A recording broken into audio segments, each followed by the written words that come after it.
This is The Humans We Are, and I am your host, Carola.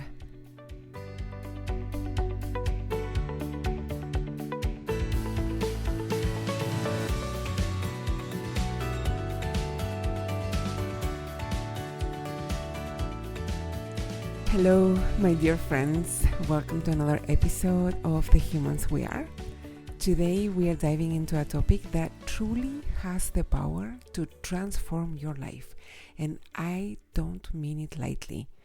You can see a deep transformation of not only your present, but also the trajectory of your life into the future. I am talking about rewriting your past. Now, I know you might be thinking this is just some useless semantic trick, because of course we can't change the past. What is done is done. And you're right, in a sense. We can't go back in time and change the events that have occurred. But what if I told you that we have the power to change how we interpret those events, and in doing so, transform our present and our future? Could you agree with that? And that's what we mean by rewriting your past. It's not at all about denying what happened, but about shifting your perspective on those events. It's about recognizing that the stories we tell ourselves and everyone else about our past shape who we are today and who we can become tomorrow. This is so important. Let's start by understanding why our perception of the past matters so much. You see, humans, all of us, we are natural storytellers. We make sense of our lives by creating narratives. In psychology, they call it our narrative identity. It's the story we tell ourselves about who we are based on our own experiences. Now, the problem is that sometimes these stories that we tell ourselves aren't serving us well. Maybe we've seen ourselves as the victim in a situation, or we are holding on to shame and regret.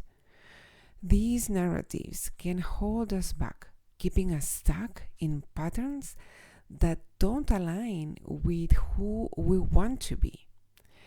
If these narratives are old, and therefore very ingrained, we feel like they are our true identity. They feel very true and very own. And if they don't align with who we want to be, it's incredibly hard to both change any behaviors associated with that identity and also to see signs or evidence that doesn't align with that identity, even if these signs align with the desired identity. As an example, if you believe that you are not athletic and that you have never been, but you would like to start exercising more regularly, it will take much more effort to start doing some exercise, because it will create dissonance with your identity. And that is so much more important to our human brains than creating any change that we intellectually know is good for us and that we may want very honestly and deeply. We may desire that change, but if it doesn't align with who we see ourselves to be, it's either not going to happen or it's going to take so much energy. And you may also overlook or dismiss ways in which you currently actually are more active than you're giving yourself credit for. Like maybe you walk to work, or like you take the stairs when you can, or like you play with your kids. But in your mind, you're going to dismiss that. You're not going to make it count. And you're just not gonna use that or see it as part of your identity because it doesn't align with that subconscious identity. Now, here's where it gets interesting. Our memories, contrary to popular belief, are not fixed like photographs. They are more like clay. They are moldable and they are changeable. Every time we recall a memory, we have the opportunity to reshape it slightly. And this isn't about fabricating a false past, but about recognizing that there are multiple ways to interpret our experiences and multiple vantage points. Like we could stand in different positions to look at what happened, and therefore, from each vantage point, we may tell a slightly different story about what happened. And sometimes it's about zooming out. If you zoom out and you tell the story of what happened from a slightly zoomed out vantage point, you will be able to see more context and you will be able to tell a different story. This is where the power of reframing comes in. Reframing is about looking at a situation from a different perspective. So let me give you an example. Imagine that you didn't get a job that you really wanted. The story you might tell yourself is, I'm just not good enough, I will never succeed, it's not in my path, in my cards to get what I want, or I never get what I want. But what if we reframe that? What if instead you told yourself, this may not have been the right opportunity for me, but I learned valuable interview skills, and maybe now I am one step closer to finding the job that's truly a right fit for me. Can you feel the difference? It's the same event. We are not denying what happened. It's just a different interpretation and a completely different emotional impact. So how do we go about rewriting our past? Here are some steps that you can take. Number 1, identify key memories or experiences that you want to reframe. These are often the stories that you find yourself revisiting, the ones that even to this point carry an emotional charge. Number 2, examine the story you've been telling about this experience. You can be telling this story to yourself in your mind, or you can be telling this story to other people. It doesn't matter. What meaning have you assigned to this experience? Number 3, look for alternative interpretations or perspectives, or ask yourself, how might someone else view this situation? What other outcomes or lessons could have come from this experience? If this was another person's experience, like a friend's or a loved one's experience, how would I tell this story? And this question is useful because we usually love our friends and our loved ones, and it's very like ingrained. It's almost like by default we tend to tell the stories in a way that shines a bright light on them. Number 4, focus on lessons learned and focus on how you grew from that experience. So focus on personal growth.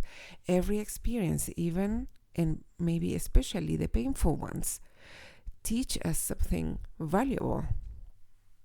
Number 5, of course, above all, practice self-compassion. Remember that you are always doing your best.